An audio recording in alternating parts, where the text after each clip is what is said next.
Ano to, paunahang malobat? Gagi, hindi namin maintong laban na to, guys. Aabot yata ng 10 Lord bago matapos. Ito, unang Lord, guys, na dep nila. Dito pumasok na ako kasi akala ko, mag-i-inbi yung Mia, sasabay sa akin. Ayun, patay sana yung Ruby, oh. Kaso nag-tower lock pala siya. Masakit na yung Mia namin dito, guys. Kahit yung Tamos, tanaw yan. Tignan nyo.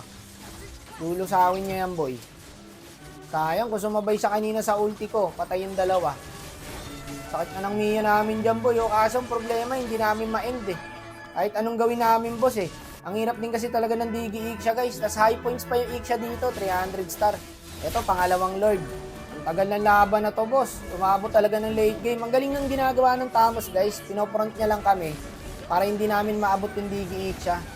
Kasi yung Atlas, hindi rin makakasit dyan, eh. Ulti lang yung Digi. Isang latag lang ng ulti ng Iksha, guys. So, wala na kaming minions. Ilalak tower ko na sana talaga dyan. Wala lang minions, eh. Ang pag-asa talaga natin dito, malobat yung cellphone nila. Pero tapos na sana to, guys, eh. Error ko nga to, eh. Maganda yung ginawa ng Selly dito, pinatay niya yung Iksha. Ngayon, ang gagawin ko, ilalak tower ko na lang, pasok na yung minion sa top. Ang ginawa ko, multi pa ako. Dapat dumiretso na ako sa tower. At dahil doon, na-dep pa sa error na yon. Ngayon, tumagal lalo, boss. Kagi ka, dat pala, nilak tower ko na talaga. Ito, pangatlong Lord na to, guys. Sabi nga ng Mia dito, libangin lang daw namin. Ang problema kasi, magaling yung Tamos, guys. Sinarangan niya yung Lord. Pinaulti na nga ng Atlas dyan yung Digi, oh. Para maka-1 kami. Kaso, hindi ko napitas yung Eudora. Hirap na ito, gagi. Pag nag-ulti na yung Iksha, clear na yung minions namin, eh. Kanyo, wala na natira sa minions, boss, oh. Kasangkol dito, out. Kasi, guys, pag naubos kami dito, kaya kami i-one way. Kailangan may matira talaga. Ito, pang-apat na Lord na to, guys. Sakto, napitas namin yung Tamos. Itutuloy nga sana namin to, boss, eh, kasi 4 na lang sila, eh. Hindi na dapat kami maglo-Lord dito, eh. Kaso hindi talaga kaya, guys. Digi Iksha, eh. Eto, pang-4 na Lord na. Tignan natin kung kaya ng end to. Nagpaplano na nga kami dyan, boss. So, sabi ko, paultiin ko yung Digi, magbabayin sila ko. Tapos maglalak tower na lang yung Mia. Tapusin! Tapusin! Masusunod kaya ang plano, boss? Mukhang hindi yata kasi naharangan ng Tamos yung Lord, eh. Magulang yung Digi, guys. Hindi agad umulti. Inantay niya yung Atlas, kaya siya nag-ulti. Wala, gagi, hindi mahinto. Putik niya, abot na 10 Lord to, boss, bago matapos. Kailangan dito, malobat yung cellphone nila. Naglalag pa daw yung Lucas namin, guys. End na sana. Anong end na sana? Ang hirap nga.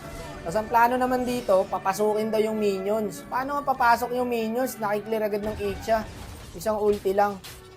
Ito, try ulit natin pa-ultin yung Digi. Marunong yung Digi, guys. Hindi agad umu-ulti. Tangina yan, pagod na ako, ah. Hindi pa rin tapos. Nag-lock tower na nga yung Lucas doon, guys, oh. Walang minions. Inaharangan kasi ng Tamos yung Lord, eh. Kaya mahirap, eh. Hindi rin kaya i-burst agad yung Tamos, guys. Makunat. Malulobat din kayo. Kagong hirap, ah. Ang tibay ng kalaban, pre. Okay, kaya to. Ito, pang-6 na Lord na to. Ewan ko na lang talaga. Dito, medyo mga nag-gym na yung minions namin, guys. Mga bordado na. Ewan ko na lang talaga, madepan nila to. Ayun, no, nakaharang lang yung Tamos, guys, oh. Ang galing yung ginagawa niya. Ito, tapos na sana talaga to kasi yung Mia, nasa likod ko na. Ilalak tower ko na lang. Ang ginawa ng Mia, bumak siya. Hindi niya tinuloy. Ayun, guys, oh, pasok yung Lord, oh. Loko, kaya sana, guys, no? Kung nandun yung Mia, ginagawa na itong Mia, naglalakbay. Minions ang tatapos dito, boss. Parang mga construction worker ang nakainom ng cobra yan, eh. Ayan pa, sa top, oh. Ba ba ba ba banana, ba ba ba ba banana, oh ba ba ba ba ba. Nakakaawa din yung sitwasyon ng kalabang, guys. Kakadip. Para silang nag-gym.